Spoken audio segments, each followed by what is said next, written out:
sehen wir die schon bald weltberühmte Archäologin Lara Croft ganz in ihrem Element. Sie sucht nach dem untergegangenen Königreich Yamatai, Heimat der wundervollen Himiko, mythische Sonnenkönigin und eine Vorfahrin von mir. Sam, das hier ist echt ernst. Ich will nur die Stimmung auflockern. Alle sind so angespannt.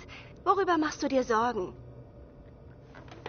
Ich bin da an was dran. Ich bin mir ganz sicher. Aber ich weiß nicht, ob die anderen mir zuhören. Ach, es ist doch eh sinnlos. Lara, du weißt mehr darüber als jeder andere. Im Ernst. Und ich sag das nicht, damit es dir besser geht. Ich vertraue dir. Und Roth genauso. Du schaffst das. Lass uns mal eine Pause machen, ja? Okay. Und Sam, danke. So ernst ist sie nicht jeden Tag. Los! Hau ihn um! Wie bitte kommst du auf die Idee, dass ich diese Expedition nicht ernst nehme? Lara, ich meine, nicht nur Sams Familie finanziert uns, mein Geld steckt auch drin. Irgendwas hat jeder eingesetzt. Das Geld reicht nicht ewig, Whitman. Genau deshalb sollten wir nach Osten fahren, nicht nach Westen. Niemand vermutet das. Niemand vermutet Yamatai so weit östlich. In den Büchern steht auch nichts darüber. Gefunden haben die Autoren Yamatai auch nicht. Darüber habe ich mit Roth gesprochen. Es macht keinen Sinn, immer nur anderen zu folgen, Dr. Whitman. Ich riskiere doch nicht mein Renommee wegen deiner Ahnung. Ich bin hier der leitende Archäologe. Und wann waren Sie das letzte Mal ohne Fernsehteam unterwegs? Ich habe 30 Jahre Erfahrung, 2 Doktortitel, einen in Asienkunde. Kümmern Sie sich doch ums Boot, Mr. Graham. Schiff, Dr. Whitman. Es ist ein Schiff. Das weiß ich auch ohne Doktor. Sehen Sie, in Richtung Osten werden wir direkt ins Drachendreieck gelangen. Und genau da müssen wir hin. Lara, mein kleiner Vogel. Ich folge dir überall hin, aber dort herrschen böse Kräfte. Eher böse Stürme. Das Bermuda-Dreieck ist dagegen Disney World. Ich komme mit. Die Sage um Königin Himiko erzählt, sie könne einen Sturm beschwören. Mythen sind sehr häufig die Reste einer vergangenen Wahrheit. Was, wenn Yamatai wirklich irgendwo in diesem Dreieck Sieh nur, das hier sind die Satellitenaufnahmen aus dem Drachendreieck. Sieht nicht gut aus. Wenn's nass ist, kann ich drauf segeln. Ach, Sie wollen da Genug. tatsächlich... Reyes hat recht. Wir sind nicht hier, um rumzujammern. Also, jetzt oder nie. Lara bringt frische Ideen und einen Plan. Ich bin der Kapitän. Es ist meine Entscheidung. Wir steuern jetzt ins Drachendreieck. Was mache ich bloß hier?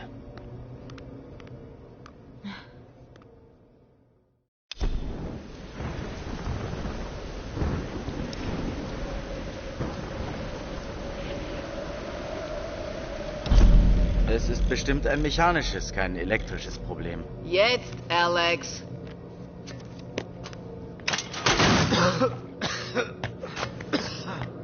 Das könnte ein elektrisches Problem sein. Meinst du?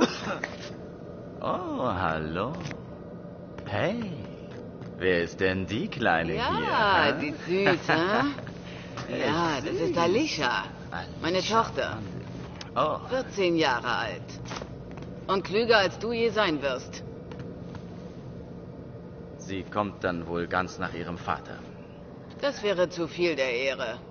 Und das da... Ich sehe mir das mal an. Ist wahrscheinlich elektrisch. Nach dem Vater. Ich saß also am Loch, wie so oft zum Nachtangeln. Hey, Graham. Zeit, die Schotten dicht zu machen. Ah ja, ich komme. Also, ich saß am Loch. Da springt mich plötzlich dieses Ding an. Es kam direkt aus dem Wasser. Also gab ich ihm eine Kopfnuss. In 9 von 10 Fällen ist die Sache dann erledigt.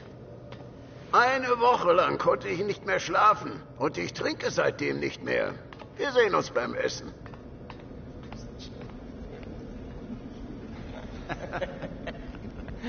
Gut.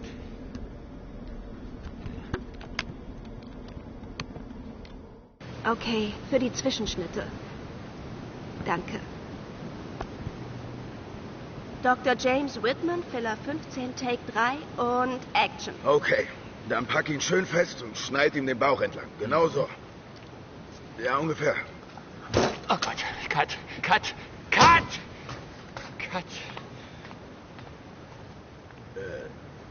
Kommt er gleich wieder? Ich bin Dr. James Whitman, Ich gehe ihn holen. Archäologe. Ein weltberühmter Archäologe.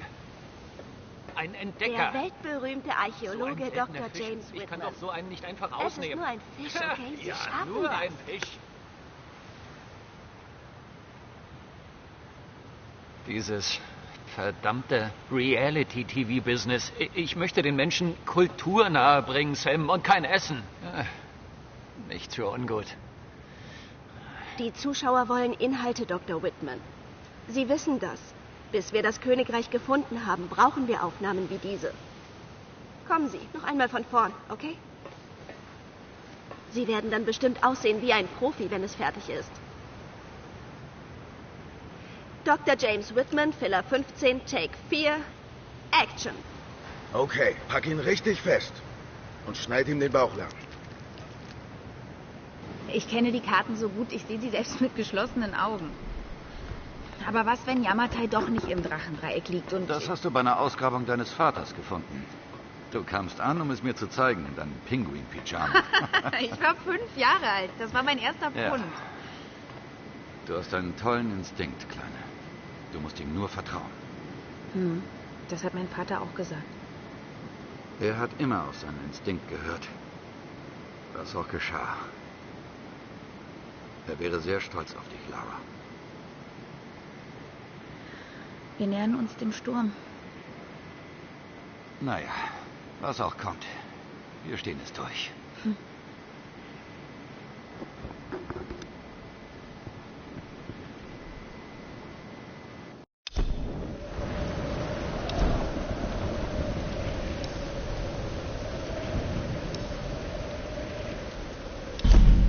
Ein berühmter Forscher hat einmal gesagt, was wir tun, ist besonders, nicht was wir sind.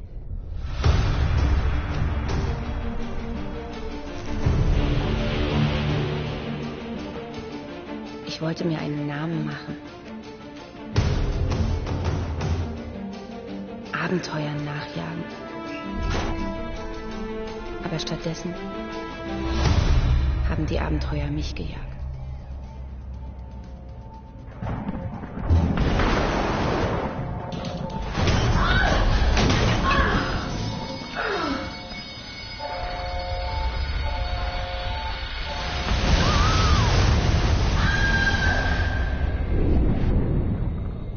In unseren dunkelsten Stunden.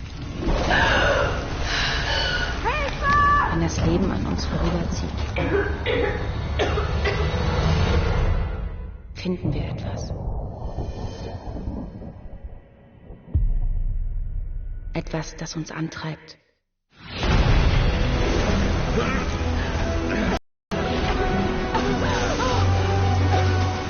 Das uns weitermachen lässt.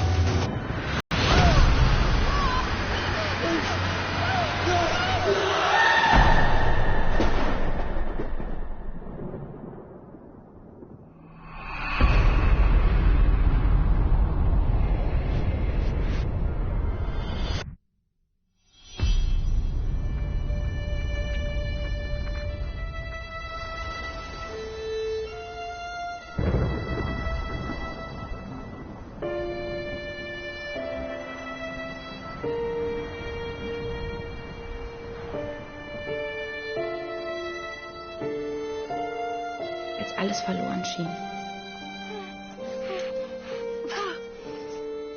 fand ich eine Wahrheit.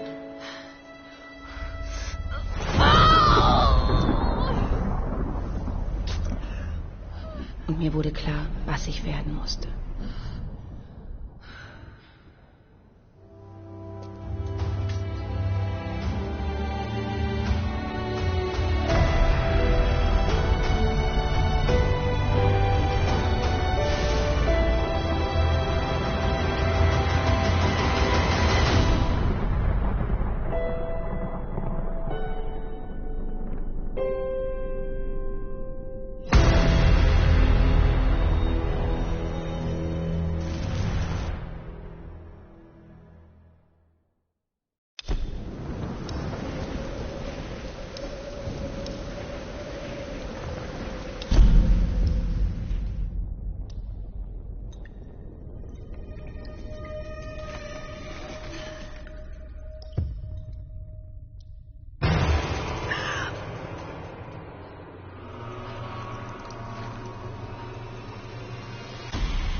find a way out.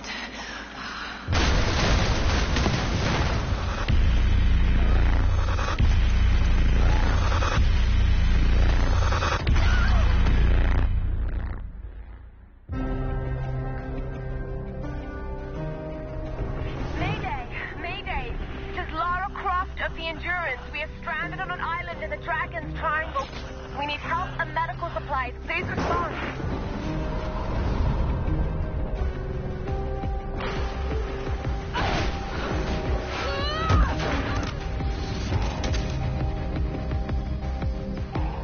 Sorry. Lara! Ross, please come and get me. Easy. We're regrouping at my location.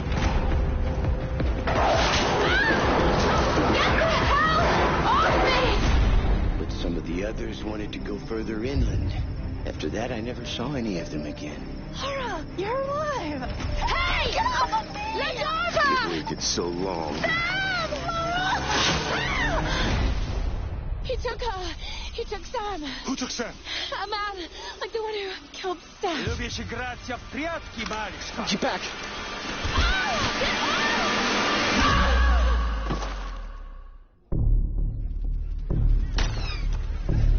No one escapes.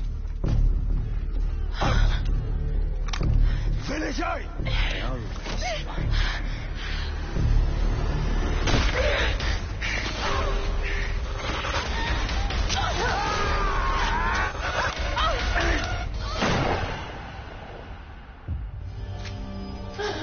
You can do it, Laura.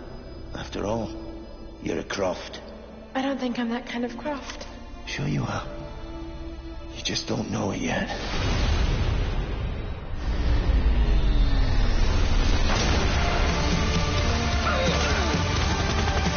Kill them all!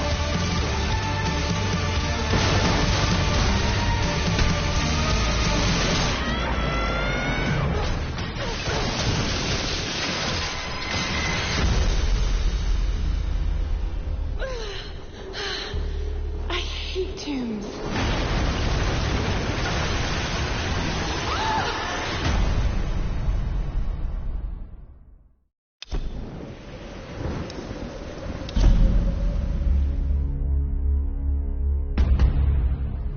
Hey everybody, Zachary Levi here, just outside of San Francisco, California, at world-class development studio Crystal Dynamics, whose current project is the reimagining of the Tomb Raider franchise. From now until the game launches, we're going to be hopping around the globe, bringing you exclusive first looks at some of the key ingredients that are shaping and creating this world. First stop, Digital Domain, Los Angeles, California, to meet one of the most crucial pieces of the Tomb Raider puzzle, Lara Croft herself. I'm Zachary Levi, and these are the final hours of Tomb Raider.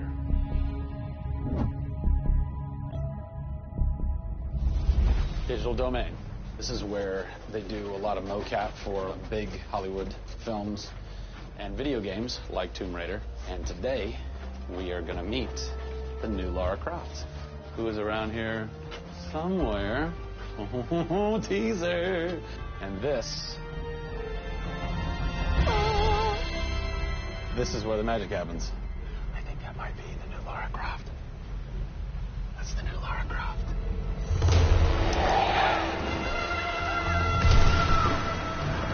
Since 1996, many actors have played the part of Lara Croft, but for the reboot of this franchise, the team conducted an exhaustive international search for someone who could bring a whole new level of emotion to a character who's become so familiar. In late 2010, a young English-born actress was chosen to become one of the most recognizable characters in video games. My name is Camilla Luddington. I'm a British actress living in Los Angeles. I am the voice and character of Lara Croft, the British heroine. When I was first approached for it, I really felt overwhelmed at the honor of playing an icon like Lara Croft. I think I screamed in my car, actually, when I heard that I got the role. Lara Croft, one of the most iconic female characters in all of gaming. This is really her origin story, how Lara became the super badass that she is in later years. She is just a young, naive, perhaps 21-year-old who has a thirst for adventure. We're used to seeing Lara Croft as just the cold-hearted, almost killer, and she's a badass and everything. But I think in this, you see her struggle. You can do this, Lara. Please come and get me. When we went through the process and looking for actresses the world over, I mean, this was Europe, this was LA, we had hundreds and hundreds of actresses that were whittled down, and we ended up with Camilla. She had sort of that rawness that we wanted. We, you know, was somebody who not only wanted the part, but was willing to push her character into that emotional area that we wanted. Let's learn a little bit about Camilla. Where are you from? I am from a town in England called Ascot in Berkshire. And it's like those things you wear around your neck. Really didn't do TV or film or anything until I got here in Los Angeles. But really, I had a stage background, which I also think helps though with this, because this is almost feels like performing on a stage. Yes.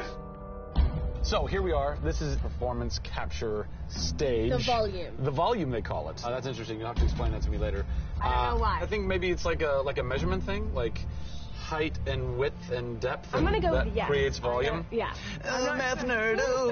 And you also do get nifty props. Yes. And what's a fun fact about this? Careful. You can hit somebody. Just. Wow. Is that they'll put Velcro on this, and they'll be like, okay, you're gonna have a gun and another gun, and they'll just stick to you. How much Velcro does a bazooka need to stay on tightly?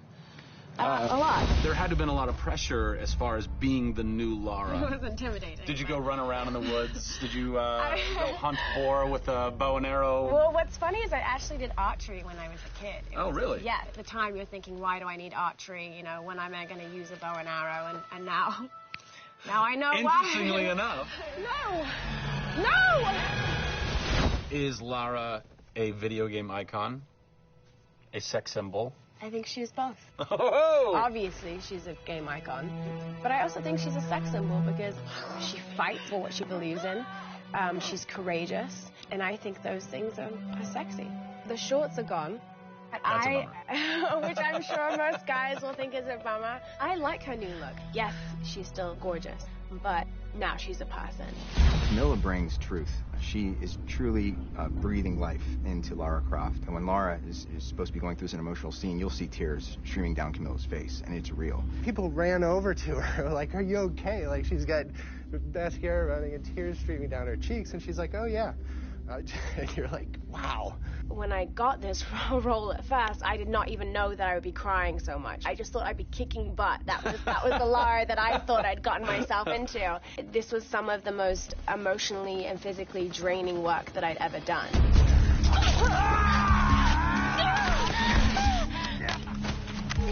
This is the very first time I get to see this.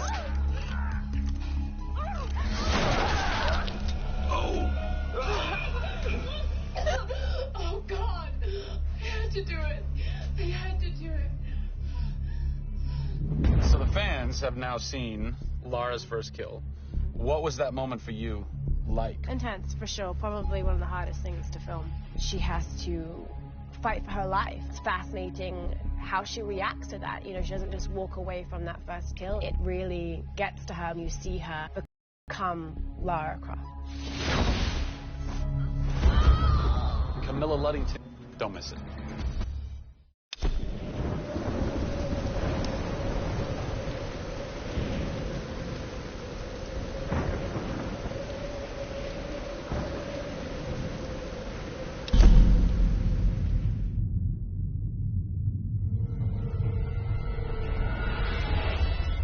Hey everybody, Zachary Levi here in downtown San Diego at Comic-Con, more specifically at Nerd HQ, which is the epicenter of all things Tomb Raider.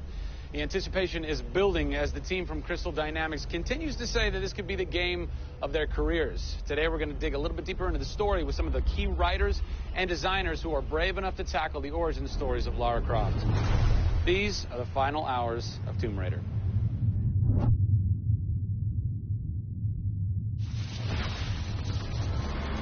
We're in downtown San Diego. We're at Nerd HQ. Fans, the public, will get to play the game for the first time ever. Are you nervous? This is the most nervous time of the entire game. This is huge for us. This is the first time we're giving anybody the opportunity to put their hands on the game. It's not finished yet. It's hard to to send it out into the world like that. It's a little young, it's a little fresh. When you put it in the public's hands, you're getting a very raw, unfiltered, like, hey, this is what we love and this is what we don't. You'll start to read about it now. You'll start to see it online. You'll start to get people's perspectives. We're making sure that we make it the best thing that we can for the fans, and these are the fans. Why make an origin story? You could just kind of continue with the Lara Croft Tomb Raider saga, but you didn't. Why? We didn't start with the idea of doing an origin story, actually. We started with the idea of doing something fresh. There haven't been very many games that have the opportunity to go back and tell the true origin story. There is very few games like this. In the history of the Tomb Raider franchise, there has not been a female lead writer until now, Brianna Pratchett. For me, I didn't think of it like we needed a female writer to do that. Brianna just nailed it. Brianna Pratchett. Yeah. Does it take a woman to know a woman? It probably helps, but I don't kind of think about it as much as everyone else does. So I tend to think of myself as being a writer first. There is some of me in her, absolutely. She's very bookish, she's very in her head. I went to public school, I actually learned archery. Camilla did as well, I heard. We bring up our ladies properly. And I genuinely studied Egyptology. I wanted to be an Egyptologist. No way. You know, I've always been a huge fan of kick-ass females. I mean, I grew up on Terminator and Aliens. Yeah. You know, fighting aliens in the future. I thought that was what girls did. It's great to be here at Comic-Con. This is my first time. People are really responding to this kind of new Lara. The fans have been great. They've been very supportive. I want to kind of live up to their expectations. I grew up going to fantasy and science fiction conventions. Now here I am looking at a Tomb Raider poster on the side of a building for a Tomb Raider game I have written. Can't quite process that, but it's very cool. Lara's actions affect her character and her emotional state, and so the first kill for us was a big thing.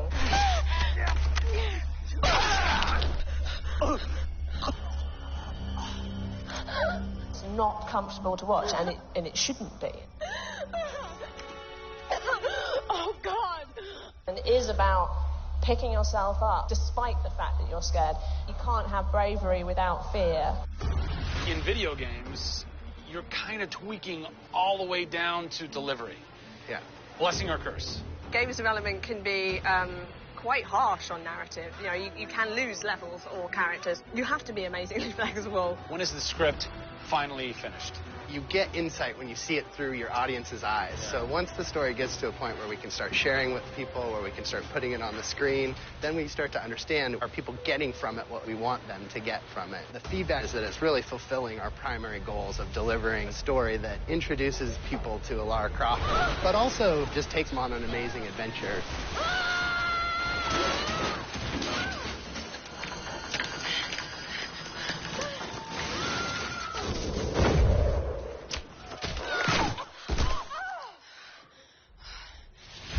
John Stafford, you're kind of the dialogue typist, word monkey. The words that you've been speaking for so long. Yes. Are So from this everything man. that I've been through that's been extremely emotionally draining and painful, I have him to blame for.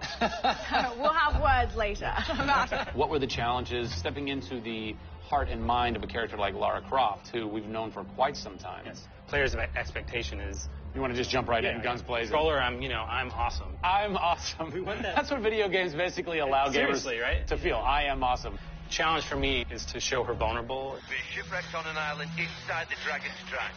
Still have a very playable game, but also show real emotional character. It's very difficult to do that in game. Please come and get me. You can do this, Lara. When you have really extreme circumstances, you have really extreme emotions. What the hell? It's all about her survival. She's basically willing to do whatever it takes. There's people trying to kill you. Things are really extreme. Listen, I'm gonna get you out of there. I promise. I promise. I didn't want any lines to sound gamey. There was a good collaboration of making sure that really that didn't happen. That's very difficult writing. How do you write a line that isn't just like, I should go there? Yeah. That's... I bet there's something hidden in that crate. I want you to love this game in a way that really feels like the first time you played it, but do it in a way that people have never seen before. For me, it's crazy not to look at this as an opportunity to really start that dialogue. This is the game of our careers. This truly is the first time to sort of say, okay, this is it.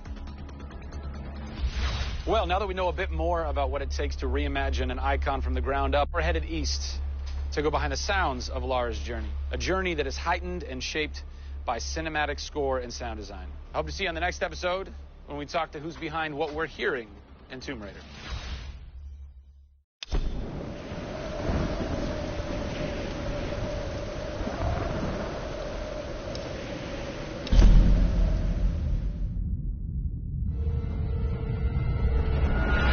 Everybody, Zachary Levi here in the heart of London's famous West End. Behind me is BAFTA, the British Academy for Film and Television Arts. Why are we here? Excellent question. For starters, Tomb Raider, the series, has garnered a lot of love and accolade from BAFTA over the years. Some of the key players on Crystal's dev team are BAFTA LA members. And to top it all off, legendary video game composer Jason Graves is a BAFTA winner. We're going to catch up with him in just a bit, but first, a little trip to Raleigh, North Carolina, where we go behind the scenes at Jason's recording studio. These are the final hours of Tomb Raider.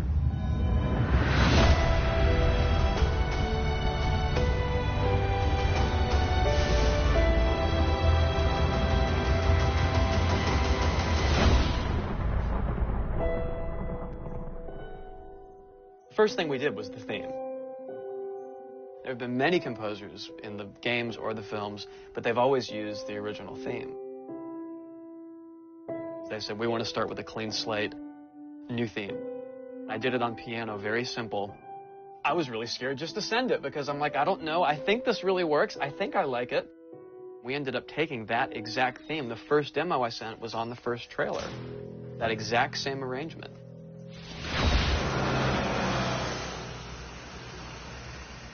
So, Jason, currently you're working on this reimagining of Tomb Raider.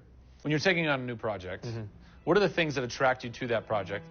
The heritage of a particular game, I think, obviously. And don't even get me started on Tomb Raider. I literally almost drove off the road. I was on the phone with the audio director. Like, oh, stoplight! And I had to pull over a little bit to not hit the car behind me. What I loved about Tomb Raider, what really drew me to the project was they had no pre-existing conditions. Because they wanted to get out of what it used to be. They wanted something new. They wanted something fresh.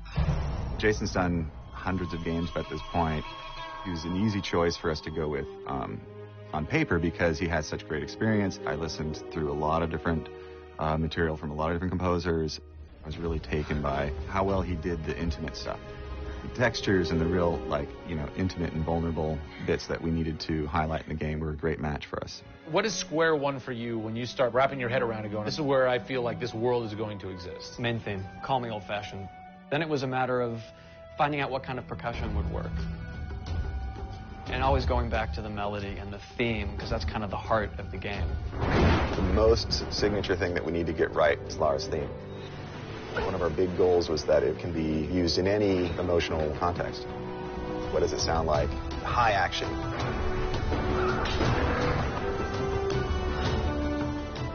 What does it sound like when she's in pain? For music, the gameplay and the concept art, especially with the scavengers and kind of the shanty town, corrugated metal, how everything's kind of this amalgam of different stuff that they found on the island. It's like, that's what I want the music to sound like. The bad guys are playing the music now. Alex said something like, it'd be really cool to have something, you know, chains on a metal board or like you're banging a metal fence. A few weeks later, Jason calls me up and he's like, so, this guy who's like this sculptor who lives right I was talking to him about the idea of creating an instrument. And I'm like, that sounds... Of the characters and island and music. People, I give you the instrument.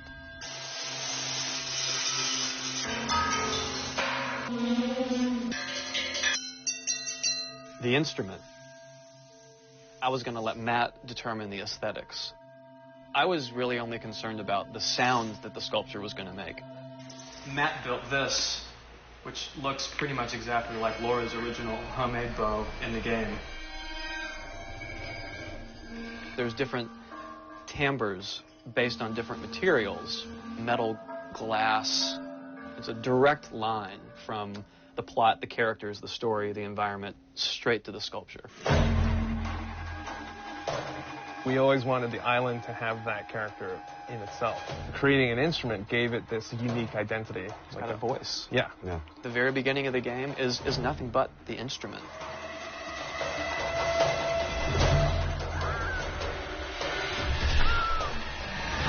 Who do you look at in video games or in film that you go, what they've done has shaped who I am and what I do for a living? They're all dead, unfortunately. What? Yeah, I know. It's classical composers. All classical? Yeah, I'm kind of going directly back to the source. Yeah. Prokofiev's, Tchaikovsky.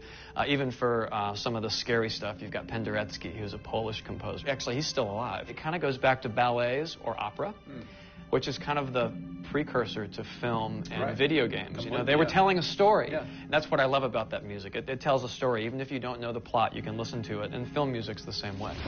It's tough with games to do things that are subtle. You want to make Lara relatable, make her realistic. Another one. She went down over there. Tell her story from the beginning and show how she became the superhero she becomes. One of the first things that I ask any developer is the emotion. Because to me, that's the biggest thing that music can do in a tenth of a second. The music just, it nails the emotion. Wow, that was amazing, huh? I personally don't think I've ever sounded so good in an interview before. Although Jason, Jack, and Alex are audio savants, so that would make perfect sense. I cannot wait to jump into this game, not just for the amazing action, but the emotion and mood and tone that they're going to set with their incredible skill. Tune in next time for a special secret announcement that is going to change the way you play Tomb Raider forever. See you soon.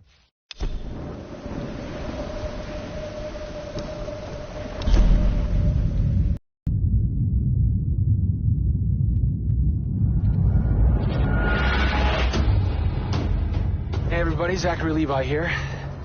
Over the last few months, we've brought you exclusive behind-the-scenes looks at the final hours of development of Tomb Raider. You've seen Camilla recording her last few lines, Rihanna musing her last few words, and Jason completing the last few notes of the score. As those key pieces lock into place, it's time to reveal one of the last portions of the game, and a team that's been shrouded in secrecy for 2 years. We're here in the beautiful and freezing Montreal, Canada, to bring you the final hours of Tomb Raider multiplayer edition. These are the final hours of Tomb Raider. Welcome to yet another world-class studio in the Square Enix portfolio, Eidos Montreal, home of the multi-award-winning game Deus Ex.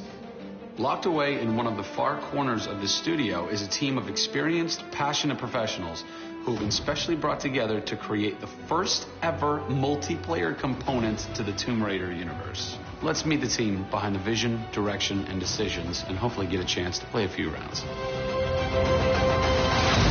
Here we are at Eidos Montreal.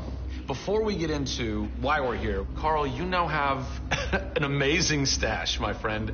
What is the impetus behind this? As a studio, we've been participating in Movember. A good friend of mine, JJ Owens, works for Movember in LA.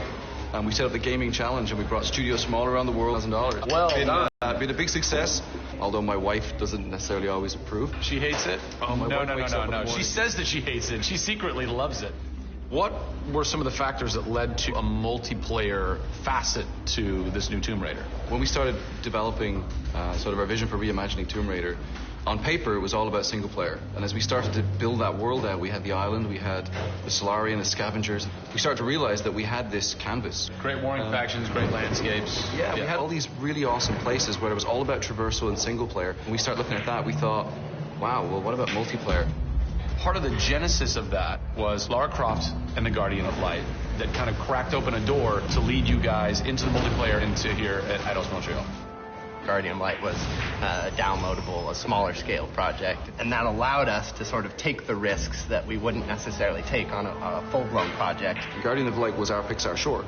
It's the idea that whilst you're building your big project, you're always thinking about that next thing, but also allowed us to be able to start understanding co-oping and networking. It was a game that actually brought Tomb Raider fans together for one of the very first times. You hear them in their ear, and they were having fun. And as a result of that, that led to us thinking about multiplayer. Hopefully our single-player experience we're delivering is a very sort of single-player, solitary, immersive type of experience. But at the same time, we believed tomb raiding together with friends would be fun. Tomb raiding? I think that's the first time I've ever heard that term. I like that. It's fun. You know, axe climbing and zip lining and the traversal that we get in there and the traps. For me, it was very sad to have that catch-22 of it would be great to do this in multiplayer, but we just can't split our resources like that. And that's how Eidos Montreal came about. We had staffed up our team to develop a single player. Everybody was gelling together really well, and it wasn't something that we wanted to just bolt on. We always said if we were going to do it, we're going to do it right. If you could have a fan play the multiplayer for the first time, what do you want them saying? For me, they're kind of different moods. It's not like I do one or the other. It's kind of like sometimes I turn down the lights and just play that single-player experience, and other times I want to just jump in and have fun and start killing fools.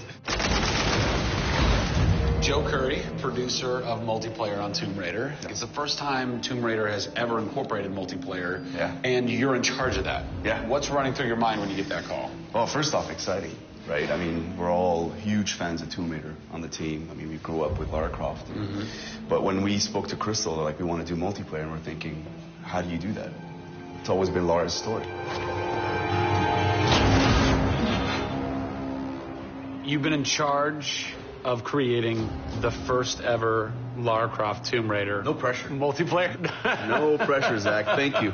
What are some of the main pillars that you brought over from the single player to the multiplayer to make those two worlds cohesive? The element that really stuck out was survival. The group surviving together. Right. But then traversal, the ability to go up and down and kind of everywhere in a level. The weapons, you know, the characters. What did you guys have to tweak in order to create an engaging multiplayer experience that wouldn't necessarily work with the pieces that were in play with the single-player experience? One example is the bow. Especially in the reboot, it's so iconic that we had to make it work for multiplayer. You have a certain forgiveness when you play single-player. Multiplayer, players expect snappiness. I shoot you, I expect you to go down, or you can just do what I do, which is take out the biggest gun and just run for them and shoot them out. The environment itself can be a threat. The Solari, you know, the guys that are on the island have had a chance to prepare traps.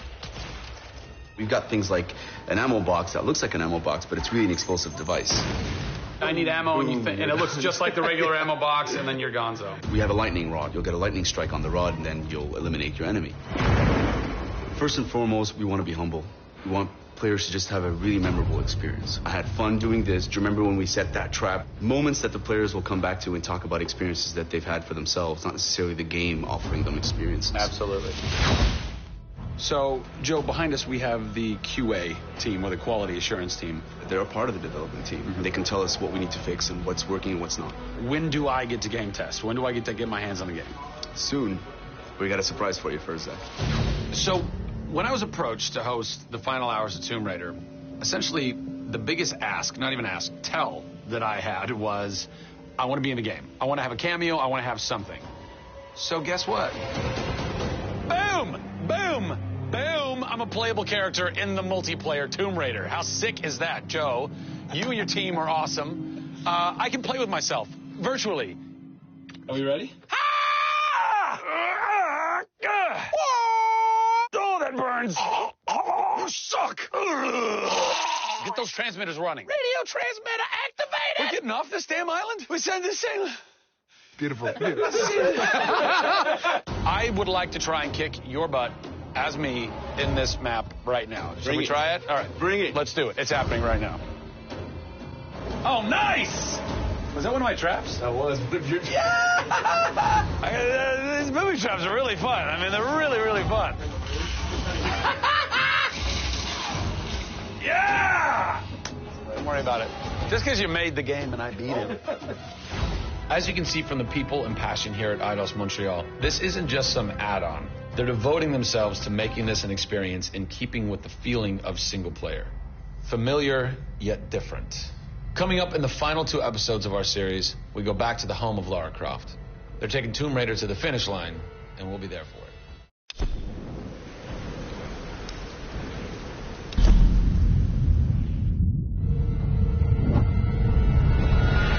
Hey everybody, Zachary Levi here, again for the final time, back full circle In Redwood City, behind me, inside, critics and fans alike are getting some hands-on experience and hours worth of gameplay of pre-release code. Simultaneously, the studio dev team is hard at work crunching, optimizing, and polishing all the last little bits of code for what we will all come to know and love as the new Tomb Raider. It's a culmination of everything, and the clock is ticking. These are the final hours of Tomb Raider.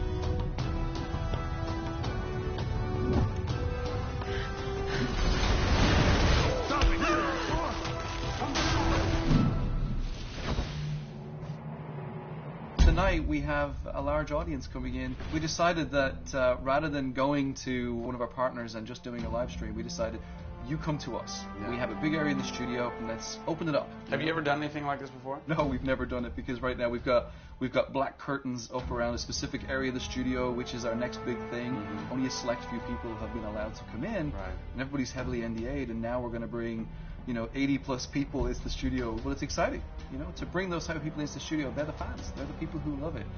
And we want people to be a part of our experience.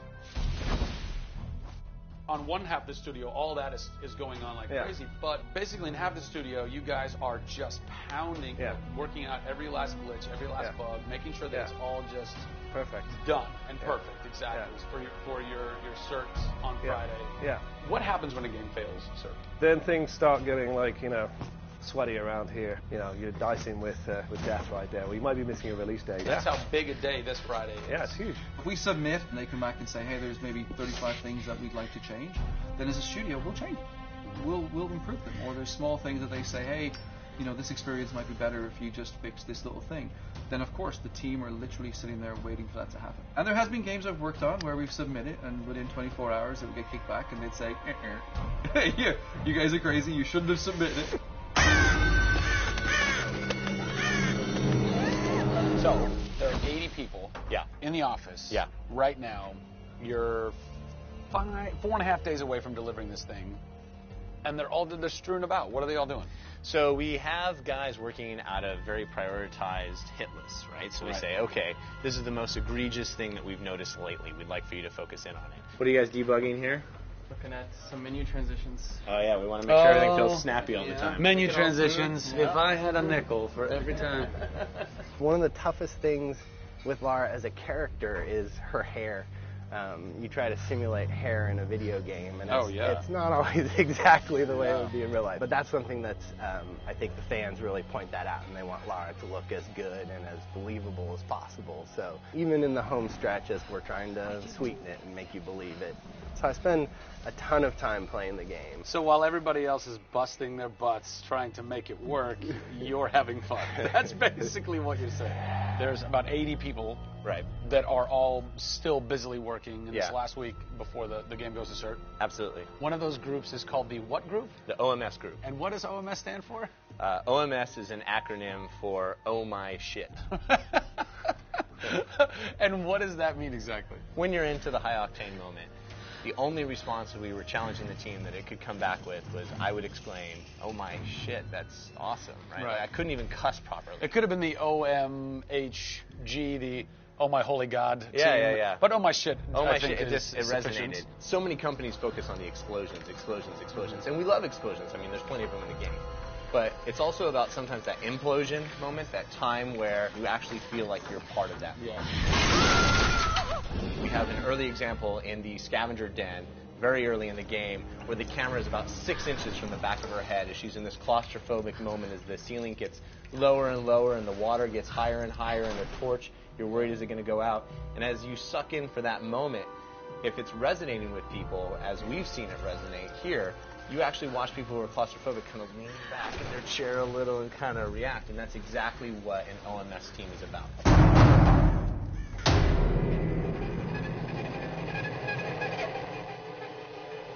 You feel confident that in 4 days, in 4.5 days, this thing is like ready to ship and ready to rock and going to blow people's minds? Well, how about we look at that? I got a board that'll tell us. Oh, yeah. Where's your board? Right over here. I'm a stats guy, right? Okay. Like, it's got to be like the McNamara version of reality, right? So, and getting things done, like it's very NORAD-like with the update on where we are with bug count. So we have the number of days that we want to count down for, the priorities of what people are given against, and then an overview of how many things are remaining to be resolved per person. Carrie's got her work cut out for her. Come on, Carrie. Yeah. Ultimately, we have to figure out how do we hit the quality on a predictable timeline. So right now, we're trending towards being able to hit that in 12 days. But you need to deliver in 4.5. Correct. So what does that mean? I need to go right now. Where's your head at right now, knowing that in 4 days, it's got to be completely done? I'm super critical of what we do. You know, you tend to be perfectionists. I'm absolutely that way. It's more like, this is leaving now. You're done working on it because time's up. And you're like, but there could be one more thing I could do. It's a weird feeling because it's been part of our lives for a very long time. How long have you been on it? Definitely 4 years, like 4 years. Yeah, 4 years. That's insane. I know. I was young. Yeah. Fresh face. I was young then. Yes. No bags, no grey hair. Soul. Yeah. It's been a roller coaster ride, and during that time we've been around the world, we've gone to shows, we've shown press, we've given hands-on, we've had community events, we've been in San Diego with you at Nerd Machine. We've seen people excited to see this and play this game, and it's been awesome. It's not just about Lara's arc, it's about the arc of people who've come in to the roles. You know, we've had people come in as animators and move up to the highest levels in their profession along these 4 years. So people have grown in these roles. Families have expanded, kids have been born, but we're coming to a point now where we're, you know, probably 70, 80 plus days away from launch, and this phase has come to an end. You know, it's been awesome. With less than a week to go before console certification, the last few bugs to squash, and a general lack of sleep all around, this production is definitely going to go down to the wire. Will they make it? Join us next time on the final hours of Tomb Raider to find out.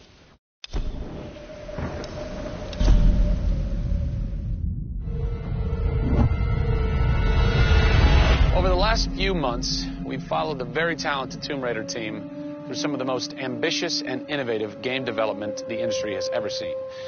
In the next few days, they submit the final code for certification. If they pass, game ships on time and everyone gets some much-deserved sleep. If they fail, well, let's not talk about that. I'm Zachary Levi, and these are the final hours of Tomb Raider.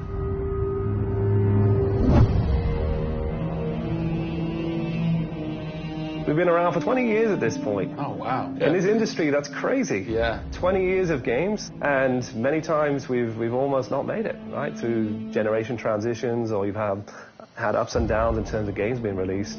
And for us to still be here, making games and being competitive, it's amazing. Is this pretty typical for you guys to be in the last week and really all you've got left are these little bugs to do? Maybe it's a few hundred still left to go. The team's cranking them out. You know, you're play testing it a lot. You're getting QA, quality assurance, to make sure it's clean. You know, stuff's coming in still, as in like, hey, this crazy thing happened here. And simultaneously, IDOS Montreal is doing what you're doing, just with the multiplayer at the same time, because the multiplayer and the single player are being delivered at the same time. So it's a big on team. Friday. Everybody's got to come together at the same time, at the same moment, and put pencils down and say they're done. Pencils down. Done. See. We're submitting in 4 days. Let me tell you now, we've had to move Brian Horton. He was art director. He moved over to my department in Brand about a month ago. There was a morning that he woke up and they went, "You've created a beautiful world. Now step aside." So my job is I'm working with a very talented team in the brand to make sure our screenshots are good, to make sure we have covers for magazines, posters, to make sure we have posters. Right. There's a lot of materials, just like in a film. Yeah. Where when a film's done, each of the pieces. We've spent probably the last 6 months watching how the music's come to an end, and the voice acting has to be done. So each of our episodes up until now has really shown a side of the final hours of that particular person's role in the game, and now everything's come to a head where we're submitting the game this week. Okay, so launch day, let's say you were at March 5th now. Where are you? What are you doing? I'm probably in bed trying to get 12 hours sleep. Because more than likely I would have been at some midnight opening the night before up till very late celebrating. So I'm probably at this time of the day, I'm probably in bed. I think a lot of us won't even know what to do with ourselves. You get so heads down in something, and it's been a part of our lives for years now, and you sort of get to that point where waking up in the morning, you're thinking about the game, and going to bed at night, you're thinking about the game. I'll try to sneak a little time here over the holidays, but then, you know, wait till the dust settles and we really get this in the hands of the consumers before I can really relax, I think. Even though I've played the game so many times, I cannot wait to take the cellophane off that game. Yeah. Pop it in. Yeah. It's the ritual. retail. Yeah. It's the retail copy. Yeah. And there's something special about that printed disc, putting it into the system, and you're like, this is the same game that I worked on for 3 years plus, and everyone else can have the same experience that I'm going to have right now. Yeah. Of all the taglines, whether they're actual dialogue in the game or marketing lines or whatever, something that would sum up your experience over the last 4 years is A Survivor is Born. Yeah. A Survivor is Born in You, A Survivor is Born in Crystal Dynamics. Yeah. We just wanted to be known as doing top-tier work. There's games I look at and say, I wish I worked on that game. Yeah. Right? Yeah. And I wanted Crystal to be that. And I think that with this one, we're going to do it. Yeah, anybody can make an explosion look beautiful and make a world look phenomenal, but we now move into a period of time where it's about having a connection with something which is much deeper than just saying I have a controller in my hand and I'm guiding a character around and fighting or solving puzzles. There's a depth in the story that we're trying to tell, which hopefully for us is going to be able to set that structure for the future. Hopefully we've taken the risk and we've been shouting so loud about this that we're actually carving what should be done. Oh, don't do this to me, you northern bastard. Are you excited? You nervous? I'm both excited and nervous, you know, because we've been masters of our own destiny up until this point, and now we're going to continue that right through to launch. And what's great is that from the very first presentation I gave with Daryl about here's the vision of the game, all the way through to the very first game sitting on a shelf on March 5th, we've been there for the ride. We've been on that journey. And then all of a sudden you reach March 5th and you're no longer there's millions of copies of your game out there. And they're in people's hands, and you're thinking, like, how are they playing it? Are they having fun? What are they saying? What are they going to do? As soon as they put the controller down, what's the next thing for them? Do they want to tell people? What do you want their response to be? I hope those people see that the story we've built and the foundation we've built is one that will last a long time. Doing something that's special is just incredibly tough, no matter what it is. You've got to really want it. You have to be passionate. You have to care about it. Everybody realizes that this is the game of their career, and everybody wants to put as much time and energy into this as possible. We have a studio full of passionate people who have put their lives into making this thing happen. This is not just a game that we're just going to ship on March 5th and people will go, great, I've got another game to my credits. This is one where the team are going to look back and go, that was a journey. It's been an honor to be able to work on Tomb Raider, and long may it continue. I see this getting bigger and better over the next few years.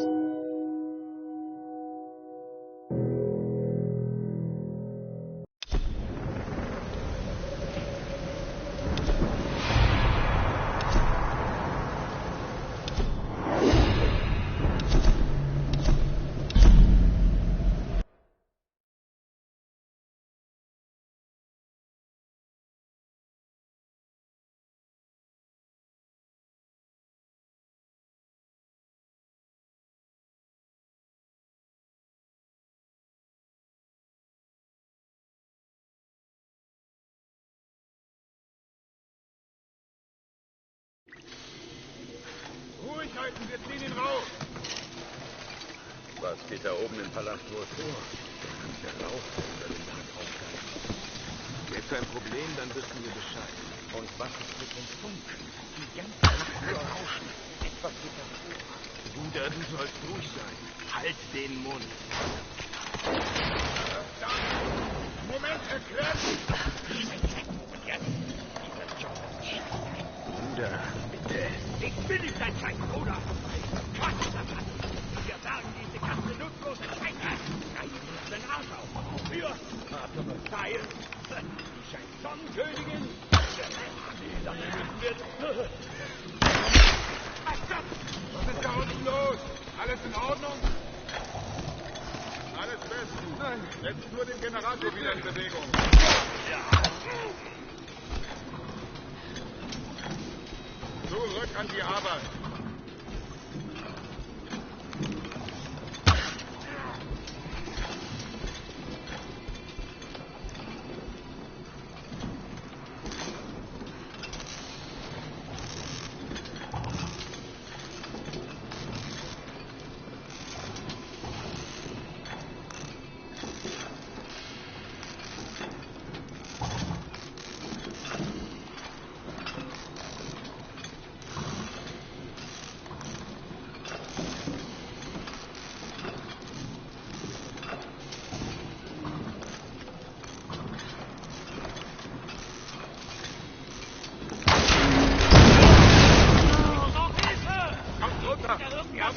eigentlich?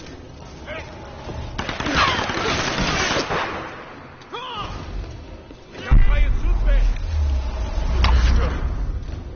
Und im Beschuss!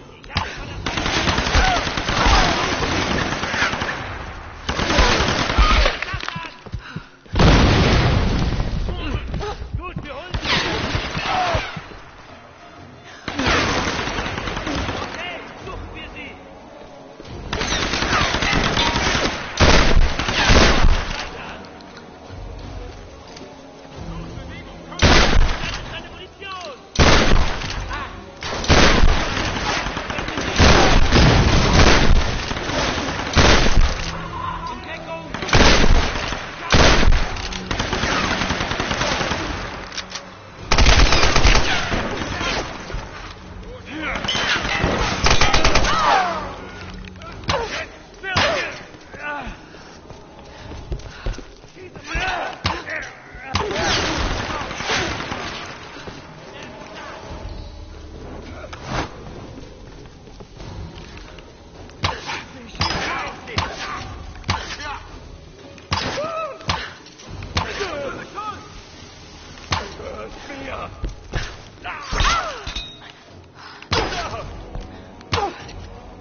Oh nein! Ich bin verwundet! Hilfe! Nein! Nein!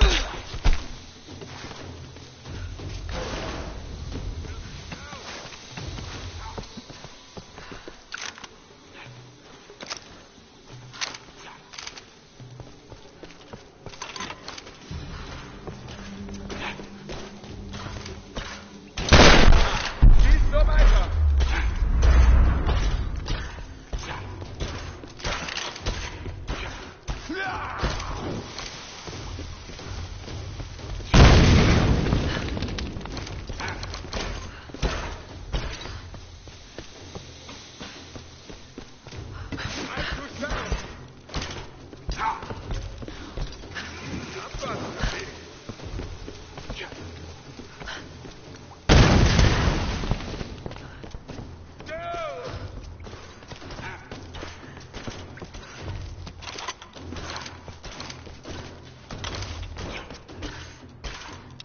Feldbericht der Expedition. Unsere Küstenbasis wurde von unbekannten Kräften angegriffen. Wir vermuten, dass die Amerikaner hier sind und versuchen, unsere Operation zu sabotieren. Die Kommunikation auf der gesamten Insel ist gestört und wir haben schwere Verluste. Viele unserer Soldaten sind einfach verschwunden. Die verbliebenen Männer sind unterwegs zum Kloster, um die Kontrolle über die Wetterphänomene zu erlangen. Wir rechnen mit heftigem Widerstand unterwegs. Erbitte schnellstmögliche Verstärkung.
Komm, gemacht!